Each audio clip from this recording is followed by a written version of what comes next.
let's just get straight into what books I read in February.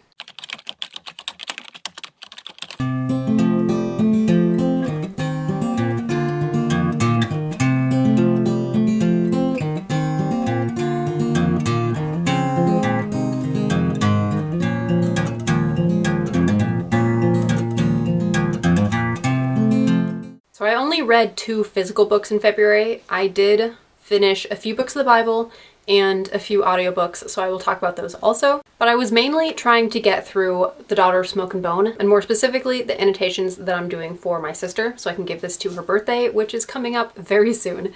It's in less than 2 weeks now, so I'm a little bit scared. I have not made it as far as I thought I would by now with the annotations, but I'm still working on them. I did a bunch yesterday. So I'm trying to just breeze through and finish the annotations. But I did read this one in February. I finished it in February. It took me so much longer than I thought. I definitely underestimated how much work goes into annotations, especially since most of the annotations I'm doing are doodles. And that just takes me so long trying to figure out what doodle to do for every chapter and what I want to do in between chapters. And it just has taken so long. So this one took up most of my month. If you don't know about The Daughter of Smoke and Bone by now, I don't know how to help you. I'm kidding mostly, but I love this trilogy. This is my favorite trilogy. It is fantasy. It has one of the most fantastic magic systems that I've ever seen. It has incredible world building. The writing is beautiful. The characters are unique and fun and dynamic. So I definitely recommend The Daughter of Smoke and Bone. But anyway, this was my first read. It's still a 5-star read. And as soon as I finished The Daughter of Smoke and Bone, I picked up Me Before You because I wanted to read a romance in February. It feels like the right month for that. I was hoping to get through this one and After You, but I didn't. I just barely squeaked in with Me Before You. This book I love. This is so great. I'm gonna have a review coming out for it soon. I just filmed that, so like it's in my head. But this is a slow burn romance. Sad. It's not going to be your happily ever after feel-good romance, but most of the book is pretty feel-good. It just ends very sadly. Yeah, if you're not familiar with the movie or with this book, it follows Louisa Clark, who has lost her job at a coffee shop and is looking for new employment, and ends up being a caregiver to Will, who is a quadriplegic. So there you go. That's your very brief overview, but it's very, very good. Just very sad. So have tissues with you. It's going to be a sad ride. I had considered trying to squeak in another book today because it is currently the 28th of February, so like I technically have time, but I should actually do some like video editing or something. So no more physical books, but I did read 2 audiobooks in February. The first audiobook that I finished in February was The Brothers Karamazov by Fyodor Dostoevsky. And that is just such a long, long work. It feels very Victorian. Like it's a Russian novel, but it feels similar to a British Victorian novel in a lot of ways, where there's so much backstory and so much time spent in like 3 days. It's 3 days of the characters' lives, but it spans hundreds of pages. And not literally, I think it was more like a week in The Brothers Karamazov, maybe a little bit more. There were some time jumps at the beginning and the end that I wasn't really sure how much time had passed. I think at the end there's like, it's been a few weeks, but it might have been a few months. I don't remember now. But for the majority of the book, it's just so long. It's so long. I will have an actual review coming out for that one also at some point. I really enjoyed it. I think I gave that one 5 stars also. So far, every book has been 5 stars. Maybe 4 stars for The Brothers Karamazov. I'm not quite sure. I think 5 stars just because I really enjoyed it. I did think that the beginning was a little too lengthy. It could have been cut down. And there were some other scenes or chapters throughout the book that I thought could have been cut down quite a bit. But overall, I really enjoyed it. It follows 3 brothers, hence the name, the Karamazovs, and their relationships to each other and to their father and to other people in the town. I don't want to give a whole lot away. It's also marketed or like branded as a murder mystery. I don't really think it's a murder mystery because the murder doesn't take place until like the very end of the book, and it's not a huge mystery who did it. So I don't know. I feel like calling it a murder mystery is kind of cheap. But yeah, that was the first audiobook that I finished in February. I was kind of glad to be done with it just because it is so very long, but I did really enjoy it at the same time. And then just yesterday, I think, I finished The 3-Body Problem, which I don't know who that's by. I'm gonna have to put the name up here. I don't remember who it's by. But that was a very interesting book. It's part of a trilogy, possibly even there might be a fourth book in the series. I'm not quite certain. But my brother recommended it. He loves sci-fi and he said, hey, this is so great and I've got the audiobook if you want to listen to it. I love this. Don't have anybody to talk to about it. And I was like, yeah, I'll give it a shot. Why not? I was like, I just finished this long Russian novel. Sci-fi sounds like a great break. So I started it and I was so very confused for a long time. Yeah, I don't think I'm gonna do a review for that book. I think I'll wait until I finish the series and then try to like tell you what I've thought of each book and the series as a whole, because I don't have a whole lot of good to say about the first book. I think it's a very intriguing premise. I think it's a very cool premise. And I think there are a lot of aspects of the world that are very interesting and I'm excited to learn more about them in the second book. But this first book was so confusing. The beginning of it felt like 3 different stories just kind of shoved together and I was having a hard time following it. And the characters are pretty flat in my opinion. I don't really like any of them except for the cop. I think he's interesting. He's the only one that seems to have any personality. Everybody else is just there. So he's the only one that when he came on screen, I was like, oh, or not on screen. But when he came into the narrative, I was excited to see him just because he had personality. So I was not really taken with the characters. And the plot was so messy and so very much just like, trust me, you know, like trust the process, wait, everything will be explained, it'll make sense, just go with it for now.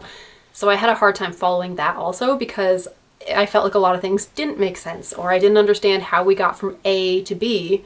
It felt more like a jump from A to D and we missed some things in between and I wasn't sure how we got there.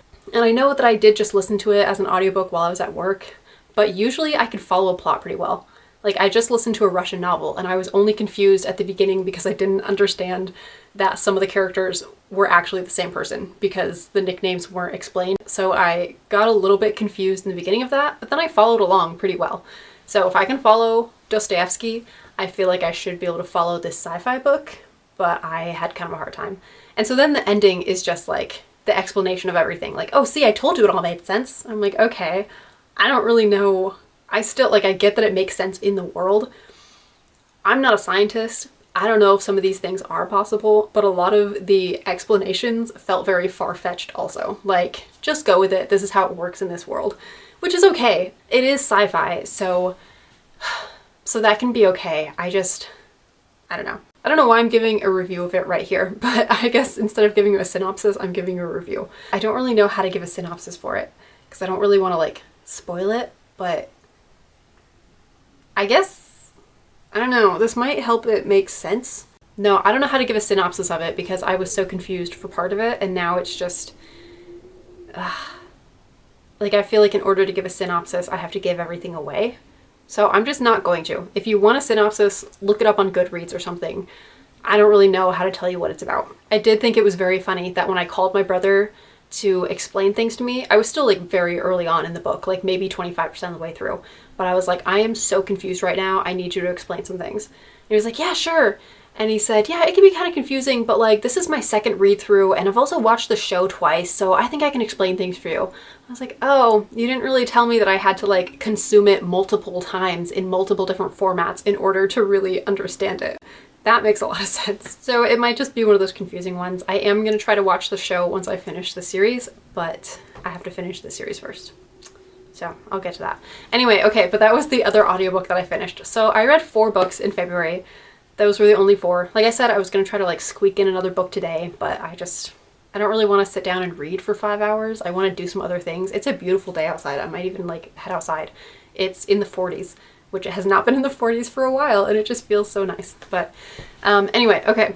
Like I said, I did also finish some books of the Bible. I'm doing a read through the Bible in a year challenge, which I did back in high school, but I haven't done one since. So I've been doing that.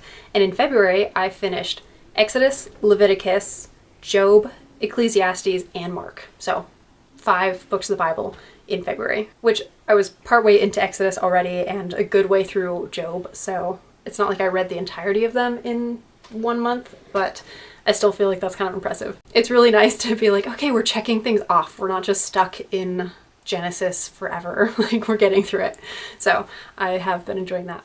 Okay, so now I'm going to move on to what I plan to read in March. For audiobooks, I usually don't have a plan for audiobooks, I just kind of wing it, but I'm going to be continuing on with a three-body problem. So the next book I think is called The Dark Forest, but I'm not entirely sure. Don't quote me on that. But I will be reading the second book, maybe even the third book. We'll see how quickly I get through them, but they're not super long, so I should be able to get both of them in March. If I happen to finish both of them and I want another audiobook, I might try another Dostoevsky story, but I'm not entirely sure about that either. I also just got a library card, like for the first time ever, and I want to see what books I can find on Libby, like through my library, and what audiobooks I can find. But let's just say I'm finishing the Three Body Problem trilogy in March. That's the plan for audiobooks. Now for physical books, I have quite the stack for physical books just because I want to give myself options. I will not be reading all of these in March. I know that right away. There's no way I'm going to get to all of them. But I will definitely be reading After You at some point. I don't want to start it right away. I want to give a little bit of time, but this is high on my list to read in March. And if I really, really like it, I might get the third book, whatever that one is called. I also might finally read Lucinderella. Oh, and I'm not giving a synopsis for After You because I don't want to spoil anything for myself. I started reading the synopsis last night and I was like, nope, I don't want to know. I don't want to know what happens. I just want to read it. So I'm not going to give a synopsis because I don't even know. But Lucinderella is another one that I'm considering, mostly because it's short. And this was one of my options for if I was going to read a book today. I would probably just try to read this one because I think it's under 200 pages. But I'm such a slow reader that still is kind of daunting, so I might just try to get to this one at some point in March. I'm not sure. But it's about a lady named Lucinda who returns to Fredericksville, Georgia in order to find herself. And she is an author and a playwright, and I guess ends up writing... I think a lot of her writing is about the people in this town, so that causes some issues for her in the community. That's what I can gather from the dust jacket. I have no idea where I picked this up or why, but I have had it for so long, I really need to just give it a shot. And it's little, so this might be a quick one for March. And I don't know about you, but to me, March feels like sci-fi for some reason. Maybe it's just because I just read The Three Body Problem and I want to read sci-fi that I can actually understand. Or maybe because I just read a romance and I don't want more of that immediately. I want to let it sit. But it feels like sci-fi to me, so I'm putting Tentacles back on the list. This was on my TBR for, I think, January, and I didn't get to it. So I'm going to put it on my TBR for March. I might start this one immediately. I'm not entirely sure, but this might be my break between Me Before You and After You. So Tentacles is on there, which, if you want to know what it's about cryptids and, I don't know, nefarious things happening on a boat. Yeah, I probably said more about it in my January TBR, but maybe not. Maybe I didn't do... I might not have given synopsis there either. Sorry. Sticking with the sci-fi theme, I also might give The Wind-Up Girl a try. I've been so curious about this one for a while, but after reading Shadow of the Scorpion, which was just, in my opinion, such an atrocious sci-fi, I don't know if I did an actual review for it, but I talked about it somewhere. If I can figure out where, I'll link it or leave a comment and let you know if you want to hear my full thoughts.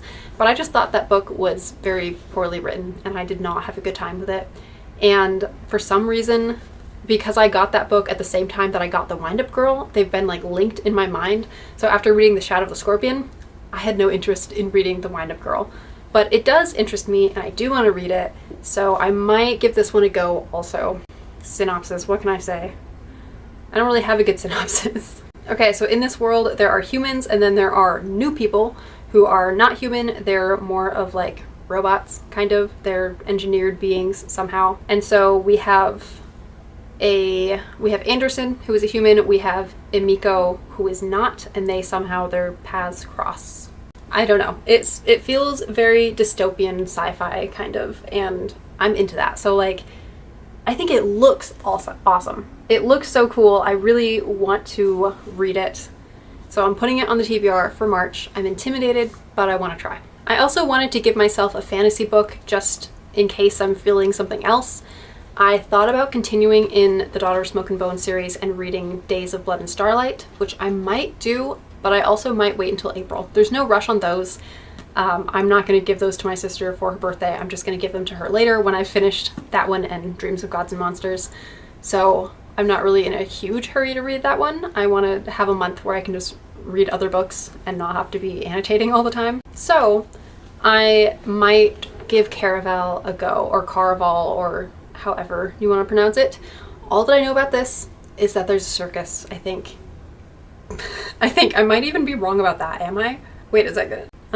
Yeah, I think it's kind of circus-ish. Maybe it's just been compared to the night circus and that's what I'm thinking, but I don't know much about it. And I'm trying to like skim.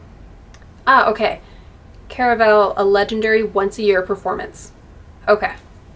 There you go. It's some sort of like performance thing. And I should have read this one years and years ago, but then I found out that it's part of a series, and I don't know that I want to commit to buying more books right now. I'm doing a TBR takedown. I'm trying to read all of the physical books on my shelves, and it's really hard to do that when you keep getting new ones. So if I start Caraval and I really like it, then I have to get Legendary and I have to get Finale, and I don't know if I want to. So this is a possibility. I am intrigued. I do want to give it a go. We'll see if I get through some other ones in March, and if I do, I'll have to pick up Caraval. And the last one on my TBR, I'm also kind of intimidated by, and that is All the Light We Cannot See, which I was so excited to read. First of all, I think it's beautiful. I love these colors. I think, and it feels so nice too. Like, it's not matte. It has some texture to it, and I really like it.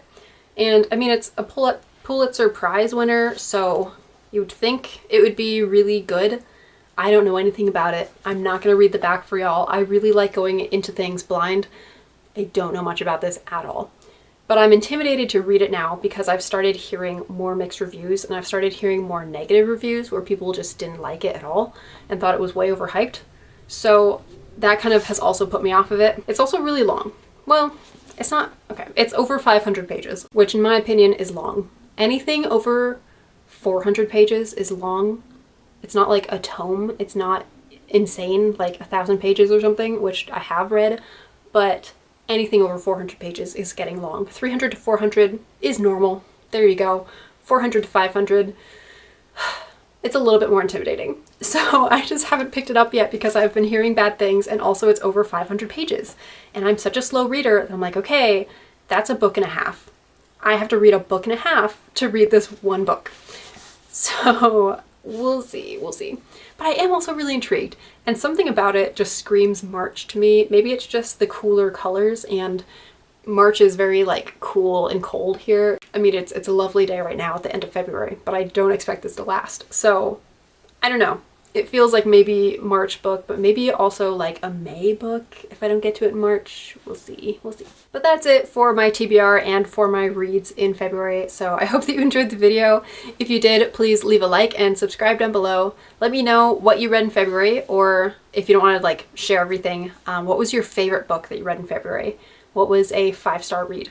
And it doesn't have to be for some like really incredible reason. For me, 5 stars is a vibe. I'm like, I love this book. I could read it again and again. I could talk about it forever. I liked it. It's 5 stars. So, you know, I just kind of go off of that. But anyway, yeah, let me know what you've been reading. What are you planning to read in March also? Is there like one book that you have to get read in March, or are you just going to go off of vibes also? Are you more of like a vibe reader? I tend to be a vibe reader, but it helps me to have something to gravitate towards. So these are all books that I've been like wanting to get to, and I just haven't. So they're on my March TBR. And before I ramble anymore, let me just wrap up the video. So thank you so much for watching. I will see you in the next one. Have a blessed day, everyone. Bye-bye.